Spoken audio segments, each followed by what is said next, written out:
राधे राधे। आने वाली आमलकी एकादशी की ढेर सारी शुभकामनाएं आप सभी को। और इस आमलकी एकादशी को रंग भरी एकादशी भी कहते हैं। इस एकादशी में भगवान विष्णु के साथ साथ भगवान भोलेनाथ की भी पूजा होती है। इस एकादशी को आंवला एकादशी, रंग भरी एकादशी कहते हैं। अगर आप इस एकादशी में शिव भगवान विष्णु की पूजा करेंगे तो और शिव भगवान की पूजा नहीं करेंगे तो हमें पूरा फल नहीं मिलेगा, क्योंकि एक कथा है कि भगवान शिव माता पार्वती को पहली बार काशी लेके गए थे। इस दिन माता पार्वती का गौना हुआ था और इस दिन से ही काशी में होली का पर्व शुरू हो जाता है। उनका बहुत अच्छे से स्वागत किए थे वहाँ के लोग, रंग से, अबीर से उनका स्वागत हुआ था।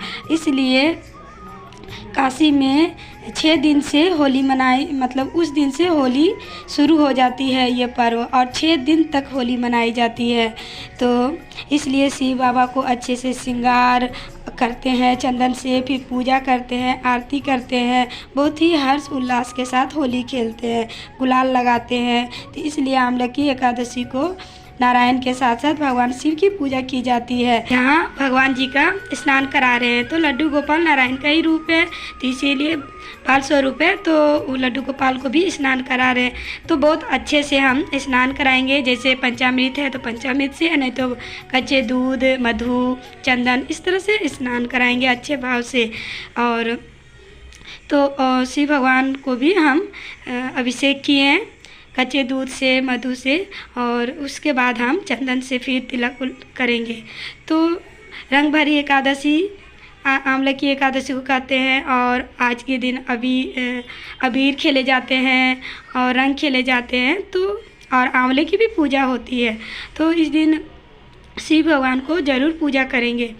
और साथ में तो घर में देखिए, अगर शिव भगवान का मूर्ति हो या फ़ोटो हो तो उनको भी विराजमान करके उनका भी पूजन कीजिए आमलकी एकादशी के दिन। और आंवले अगर पेड़ है तो उसका भी पूजन करेंगे। तो यहाँ देखिए, हम अच्छे से स्नान करने के बाद अच्छे से तौली से पोंछकर फिर इत्र लगा रहे हैं। तो इत्र समर्पित हर भगवान को किए जाते हैं। तो इत्र समर्पित करने के बाद ड्रेस श्रृंगार जो होता है वो कर देंगे।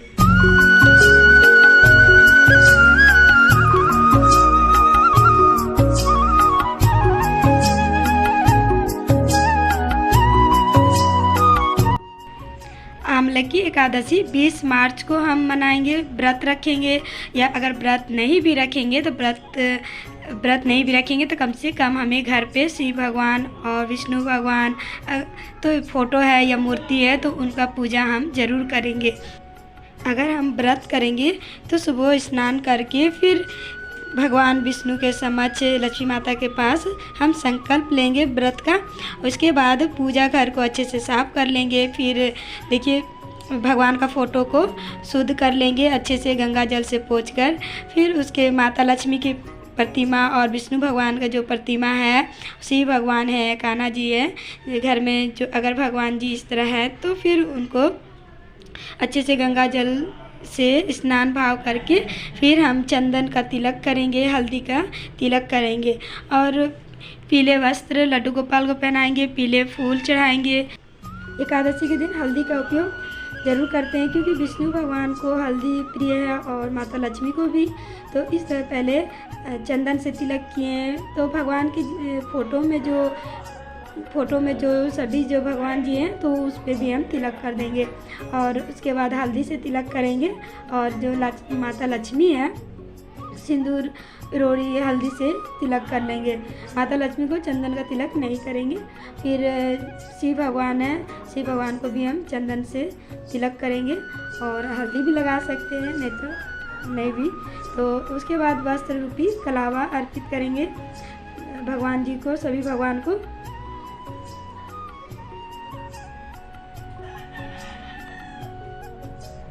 जिन्हों अर्पित करें।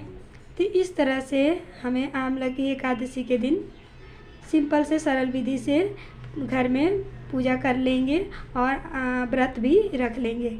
और इस व्रत को करने से हमारे जो कष्ट होते हैं वो कष्ट दूर होते हैं, शुभ फल की प्राप्ति होती है, फिर साथ ही घर में बरकत होती है।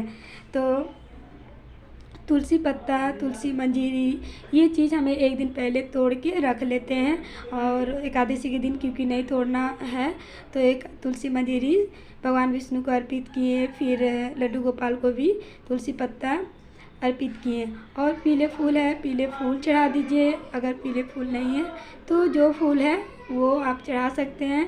और अभी फूल तो बहुत मतलब फूल मिल ही जाते हैं। और उसके बाद शिव भगवान को देखिए अपराजिता का फूल चढ़ाएं, तो बेलपत्र भी चढ़ा सकते हैं। बेलपत्र मतलब मिले नहीं थे, इसीलिए हम बेलपत्र नहीं अर्पित किए हैं। और आज आंवला की एकादशी के दिन आंवले की भी पूजा की जाती है। आंवले के अगर पेड़ है तो सामने में गमले के पास आप दीपक प्रज्वलित भी कर सकते हैं, वहाँ भी पूजा करेंगे। और उसके बाद इसी तरह से सिंपल से पूजा कर लेंगे। आंवले का भोग भी लगा देंगे, अगर आंवला है तो ठीक, नहीं तो आंवले का जो मुरब्बा होता है उसका भोग लगा सकते हैं।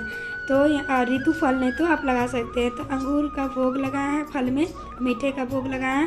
तो उसके बाद देखिए हम गुलाल उस दिन ज़रूर खेलेंगे, क्योंकि शिव भगवान का स्वागत हुआ था काशी में गुलाल से, अबीर से, इस तरह से 6 दिन काशी में होली खेली जाती है। तो हम यहाँ पे अब वृंदावन में भी बसंत पंचमी से ही होली शुरुआत हो जाती है। तो अबीर खेलेंगे, कान्हा जी को भी लगाएं और शिव भगवान को, तो इस तरह से अबीर लगा लेते हैं। तो बस इसी तरह से सिंपल पूजा कर लेंगे। और उसके बाद आरती धूप बत्ती दिखा लेंगे और आरती कर लेंगे। तो सब भगवान को आरती करने के बाद जो भी गलती होती है उसके लिए क्षमा याचना करेंगे, क्षमा मांगेंगे। तो फ्रेंड, आप लोगों को ये वीडियो अच्छी लगी है तो एक लाइक कीजिएगा और हमारे चैनल को सब्सक्राइब कर लीजिएगा।